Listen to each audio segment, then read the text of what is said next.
Pronto, instalações elétricas industriais, né? Vamos lá. Na aula passada, a gente falou sobre botoeira, botão, né?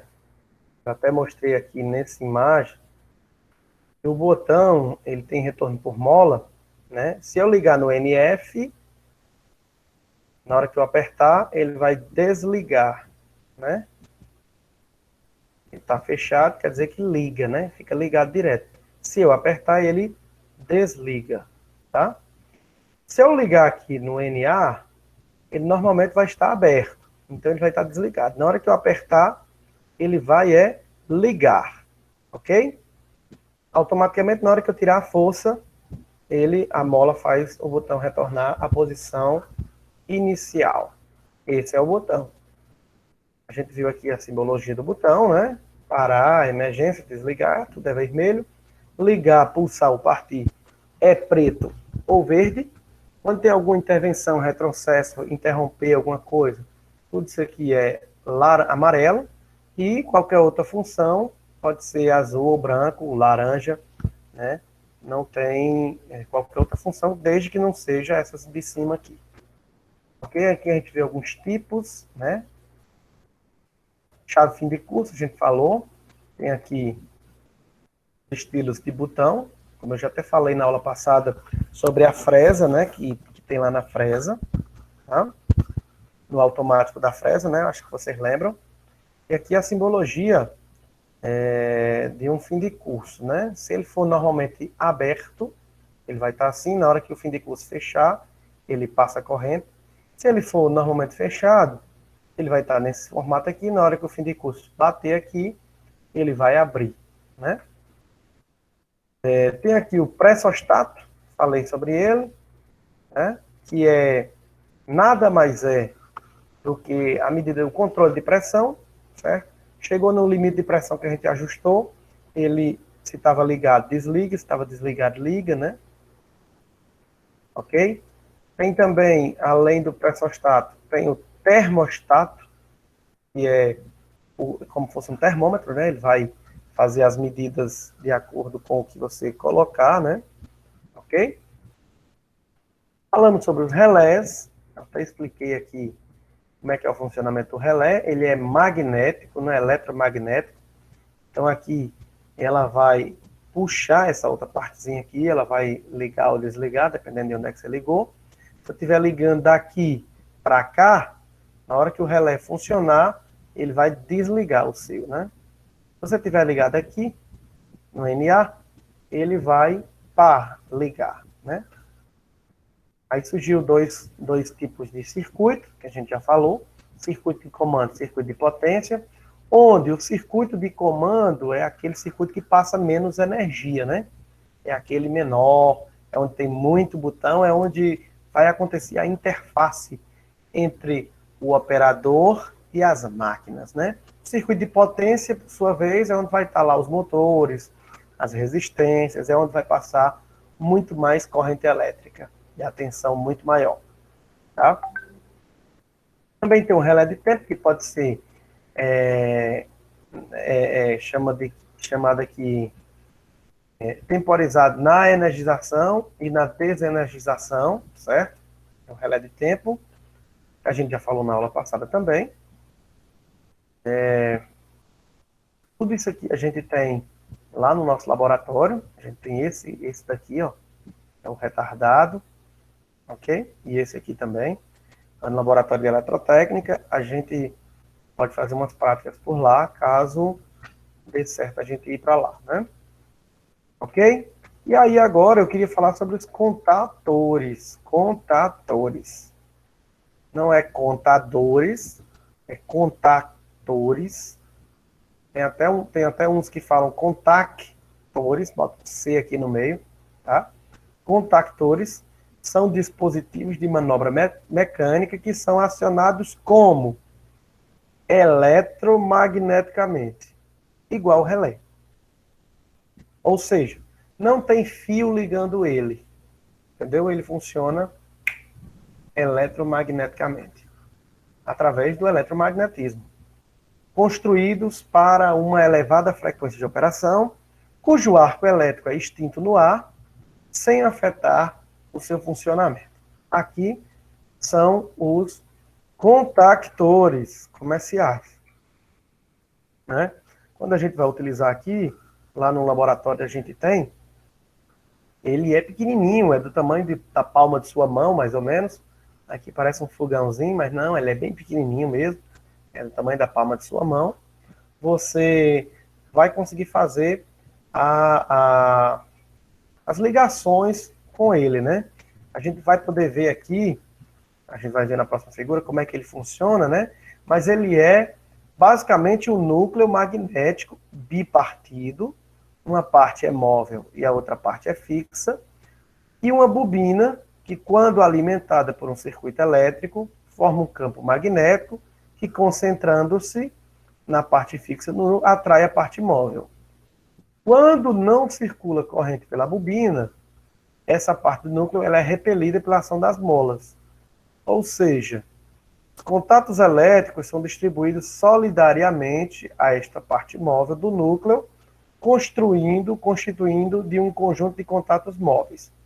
Solidária à carcaça do contato, existe um conjunto de contatos fixos. Cada jogo de contatos fixos e móveis podem ter normalmente aberto e normalmente fechado. Olha só, vamos lá. Só para clarear as ideias aqui. Existem essas molas aqui, certo? Deixa eu ver se dá para me desenhar aqui alguma coisa. Para ver se facilita a caneta vermelha. Pronto. Existem a ação dessas molas aqui, perfeito? Elas estão empurrando, repelindo, certo? Estão empurrando, repelindo aqui essa parte verde, ok? A parte verde. Aqui é a bobina de excitação. Eu vou ligar a bobina. Vou passar um fio aqui e ele vai sair aqui. Certo? Na hora que eu energizar, colocar a corrente aqui, ligar aqui, né? Vai passar a corrente, vai energizar a bobina. Quando energizar a bobina, vai fazer um campo eletromagnético aqui, fazendo com que... Deixa eu mudar a cor agora. Fazendo com que essa parte verde, ela suba, colando aqui, ó. Isso aqui vai colar, isso aqui vai fechar, né? Vai ficar assim, fininho, né? O mais fininho possível. Tá? Vai diminuir o máximo de... né? Vai puxar aqui. E a corrente que está passando aqui, ó, ela vai, né, puxar, ok? Até aí nada demais. Então, o que que acontece? Se eu liguei no NA, liguei um fio aqui no NA, ele não está aberto, aqui ele vai estar desligado, concordam? Até aí. Se eu não colocar energia aqui, aqui ele vai ficar desligado, porque a energia vai vir até aqui e vai parar aqui. Agora, na hora que eu ligar aqui, botar energia, o que vai acontecer aqui? Vai energizar, essa partezinha aqui, ela vai subir, então vai colar aqui, ó, certo? Então a energia que estava aqui, paradinha, ela vai seguir aqui, ó, e vai passar a fazer ele ligar aqui. E o que é que vai ligar? Pode ser uma luz, pode ser um chuveiro elétrico, pode ser um motor, que é o que a gente vai fazer na prática, né? Tá certo? Aqui eu vou ter uma NA também, tá vendo? Aqui é NA, aqui também é NA. Agora aqui eu tenho uma NF.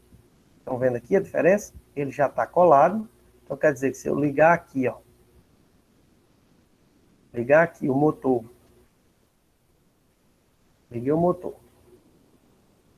Sem ter energia aqui, sem energizar, ele já está passando energia. Então aqui o motor já vai funcionar. Agora, na hora que eu energizar aqui, aí ele vai despregar, porque ele não está aqui e esse aqui não vai subir tudo, né? Tudo isso aqui vai subir, então ele vai despregar daqui, né? Despregou daqui, não passa mais energia e automaticamente o motor desliga. Tranquilo? Até aí? Pessoas? Tranquilo até aí? Isso aí é o funcionamento de Tranquilo. Contactor. Ok. E esse é o funcionamento de um contactor. Esse contactor aqui, ele tem dois terminais NA e um NF. Estão vendo?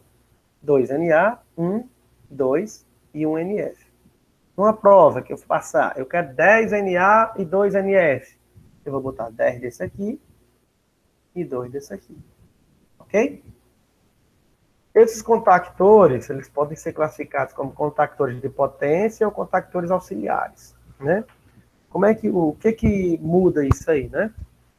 Vou já explicar aqui. De forma simples, a gente pode afirmar que os contactores auxiliares têm seus contatos dimensionados para a corrente de, no máximo, 6 amperes.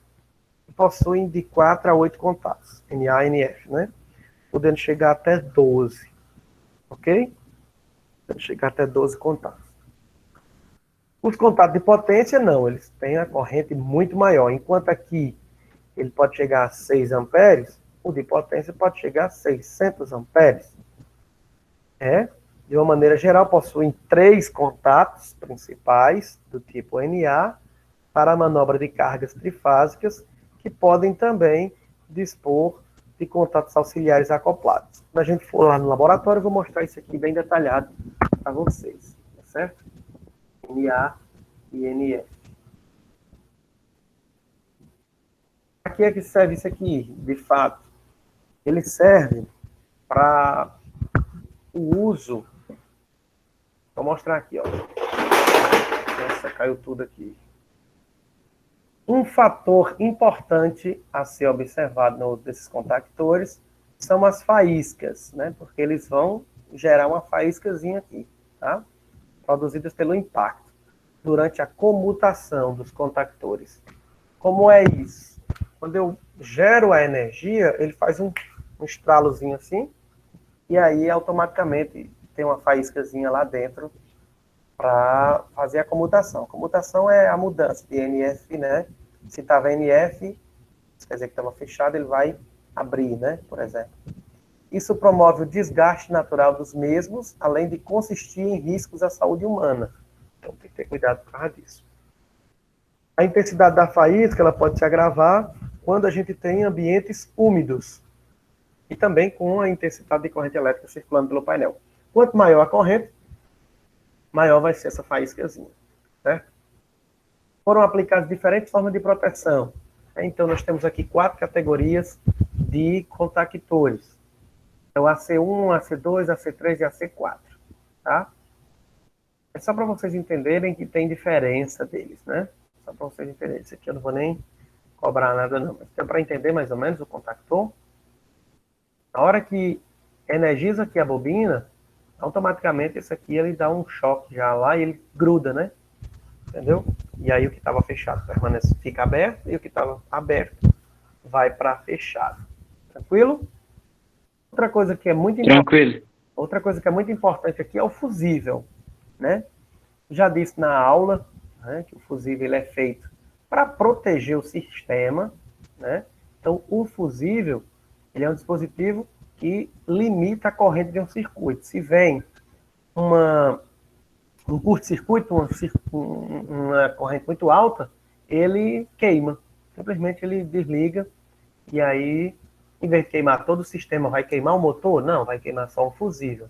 Quanto que é um fusível? R$4. Então, é melhor queimar um fusível de R$4 do que queimar, por exemplo, um motor de R$1.000. Vocês estão me entendendo? Mais ou menos que serve um fusível para isso. Então, o curto-circuito é uma ligação, não tem resistência, né? Que aí a gente liga, ele vai passar uma energia muito rápida, né, entre os condutores, ou sob tensão, ou pode ser também uma ligação intencional ou acidental entre os dois pontos de um sistema de equipamento elétrico, ok? Através de uma impedância desprezível. Nessas condições, através de uma resistência transitória, a corrente assume um valor muitas vezes maior do que a corrente de operação, assim sendo o equipamento pode sofrer um esforço térmico, queimar, né, ou eletrodinâmico, né? Ele vai ter uma corrente nominal de impulso muito rápido, muito excessiva, certo? Então essa atuação ela vai acontecer por causa da fusão e um elemento pelo efeito Joule, né? que é um elemento de efeito Joule provocado pela subelevação da corrente de determinado circuito. O elemento fusível tem a propriedade física tal que seu ponto de fusão ele é muito menor do que o ponto de fusão do cobre. Só para vocês entenderem. No fusível, dentro do fusível, ele tem um fiozinho, só que o ponto de fusão desse fio ele é muito mais baixo do que o ponto de fusão do fio de cobre.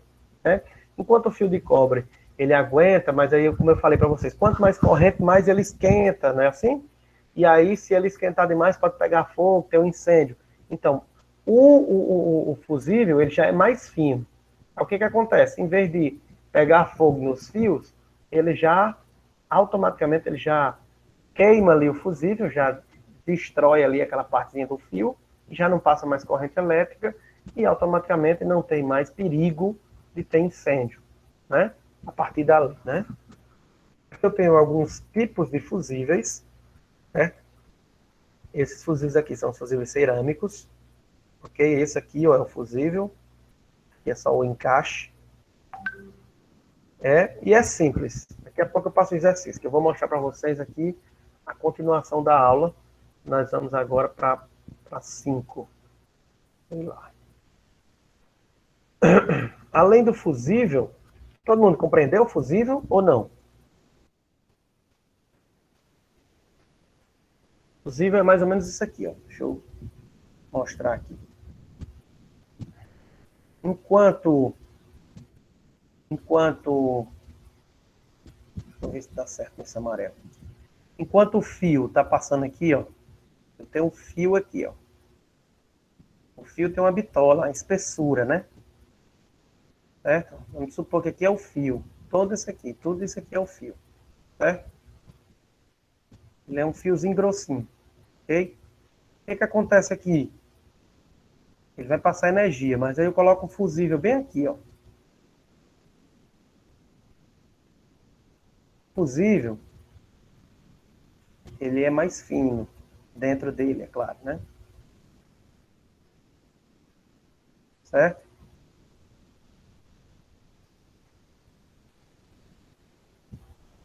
Para ver se vocês me entendem. Quando vem uma alta corrente elétrica aqui, uma alta corrente, o que vai acontecer? Aqui vai esquentar, mas o ponto de fusão daqui, que é cobre, é 1. É mais alto do que o ponto de fusão que está aqui dentro, nesse fiozinho fino aqui. Ó. Aí o que acontece? Em vez de pegar fogo no fio aqui fora, ele vai simplesmente derreter esse fio aqui. Quando ele derrete esse fio aqui, o que acontece? O que acontece? Ele vai, ó, queimar. E aí não passa corrente elétrica aqui mais. Vocês estão entendendo? A energia, ela vai ficar somente... Opa! Ai, meu Deus, errei. A energia, ela vai ficar somente até aqui, ó. Né? Daqui ela não vai nem passar mais. Compreenderam? Isso aí tudo é possível, né? Agora, tem o disjuntor também, que é diferente um pouco, mas é interessante de compreender. Vou só ver um negócio aqui, rapidinho aqui, antes de continuar com o disjuntor.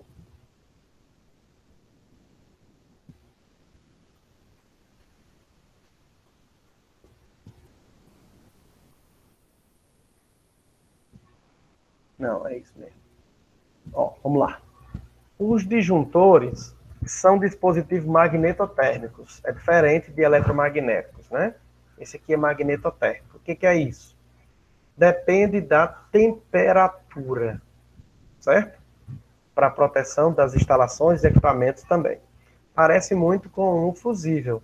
Só que o fusível ele queima e pronto, né? O disjuntor não, o disjuntor é diferente. Eles são equipados com um disparador térmico, ele é bimetal, que atua nas situações de sobrecarga, com o disparador eletromagnético, que atua nos casos de curto-circuito. Vamos para cá. Olha para cá. Eu tenho aqui um bimetálico. Aqui, ó. São dois metais. São dois metais, certo? Vem aqui, ó. Ó, bimetálico, né? São dois metais aqui, ó. ok?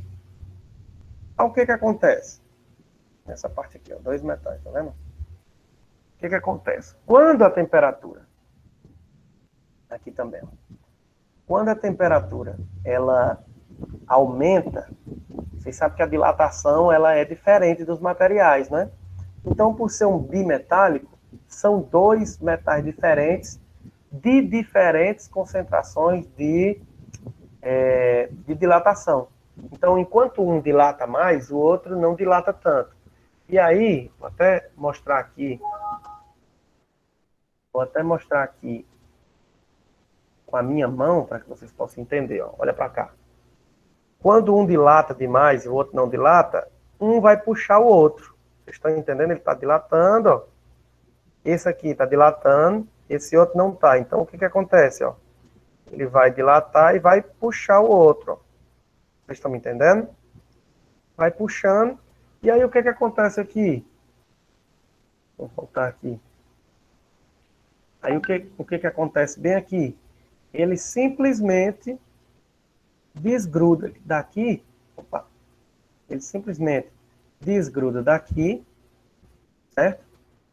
E aí, essa partezinha aqui, que é o botão, ele fica mole, né? Porque esses 2 metais aqui, eles sobem, certo? E aí não passa corrente elétrica mais para cá. Ele fica tentando, você fica tentando ligar ele, mas não liga, porque ele está quente, né? Então, nós temos aqui um borne, tem um bimetálico, tem a cordoalha, tem aqui o contato móvel, que é aquele que a gente liga e desliga, né? Tem aqui a câmara de interrupção do arco elétrico, tem aqui o disparo magnético, como eu já disse, e tem o outro borne, né? São os 2 bornes, o de entrada e o de saída. Ok? Esses sistemas, eles são individualmente ajustados para valores adequados à proteção de cargas específicas, como curto-circuito, circuito de comando, pequenos motores. Alguns disjuntores, eles possuem disparo livre, ou seja, se, por exemplo, o acionador ele for travado na posição de ligado, ele internamente ele dispara sozinho e desliga o sistema. Né? O disjuntor é também um dispositivo de proteção. É o que a gente bota na porta de casa, né? Devido a um dispositivo de corte ultra rápido, a separação dos 2 contatos efetua-se em menos de 1 milissegundo. O arco elétrico é fortemente reduzido por câmeras de extinção de construção especial, que a gente já viu na figura, onde se interrompe a corrente de curto-circuito alternada antes de passar pelo zero. Os contatos são construídos com o emprego de ligas especiais à base de prata, o que oferece uma elevada segurança contra a colagem desses contatos e uma elevada durabilidade elétrica. O disjuntor ele precisa ser especificado através de algumas grandezas, como a tensão de isolamento, tensão nominal, corrente, capacidade de interrupção e tipo de acionamento. Certo? Aqui são os disjuntores que a gente conhece, os comerciais. Né? Aqui disjuntor trifásico, né? Tripolar, que a gente chama. Ok? Tem também o monofásico, muito simples. Aqui é um trifásico, só que ele é ligado todo junto, né? Todos os 3 aqui são tripolares. Você vê pelos fios aqui, que a gente vai ligar o fio aqui. Um fio aqui, outro fio aqui, outro fio aqui. Aí a saída dele aqui, 1, 2, 3, né? O relé térmico, né? A gente vai já falar sobre ele também. Mas até então, a gente vai falar sobre os disjuntores. Tranquilo até aí, pessoal? Queria saber de vocês se está tudo ok, ou se eu estou falando rápido demais, se está ligeiro demais, se eu estou falando, vocês não estão entendendo, me ajudem aí. Está tudo bem até agora? É um Sim. conteúdo fácil, para ser mais preciso, né? Só para concluir aqui, a gente tem o relé térmico, o relé de sobrecarga. O relé térmico ele é diferente daquele relé temporizador, né? Temporizador eu coloco um tempo, e aí se ele for retardado na energização, eu vou colocar um tempo, a energia vai chegar, e quando passar o tempo é que ele liga. Se ele for retardado na desenergização, eu vou colocar um tempo, eu vou ligar, na hora que passar lá, ele vai passar um tempo com ele ligado, e depois é que ele desliga. Já o relé térmico, ele depende da temperatura, né? são dispositivos construídos para proteger, controlar, comandar um circuito elétrico, atuando sempre pelo efeito térmico provocado pela corrente elétrica. O relé térmico também é um elemento, tem o bimetal, como eu já falei. Esse elemento é constituído de duas lâminas finas, normalmente é ferro e níquel, sobrepostas e soldadas uma na outra. Os dois materiais apresentam coeficientes de dilatação diferentes. Então, um dos metais se alonga mais do que o outro quando é aquecido. E por estarem rigidamente unidos e soldados e fixados numa das extremidades, o metal de menor coeficiente de dilatação provoca um encurvamento do conjunto para o seu lado, afastando o conjunto de ponto determinado. Esse movimento é usado para diversos fins, como para disparar um gatilho, para abrir um contato. Aqui nós temos aqui o relé térmico. O relé tem essa simbologia aqui, tá? O relé tem essa simbologia aqui, beleza? Aqui é o princípio construtivo de um relé térmico, mas aí, como eu disse, tem um bimetálico aqui, ó. Um vai ficar maior do que o outro e automaticamente ele vai desligar, tá certo? Vou parar aqui a nossa gravação. E aí, qualquer dúvida, vocês me perguntam por agora, tá certo? Vou desligar aqui. Valeu.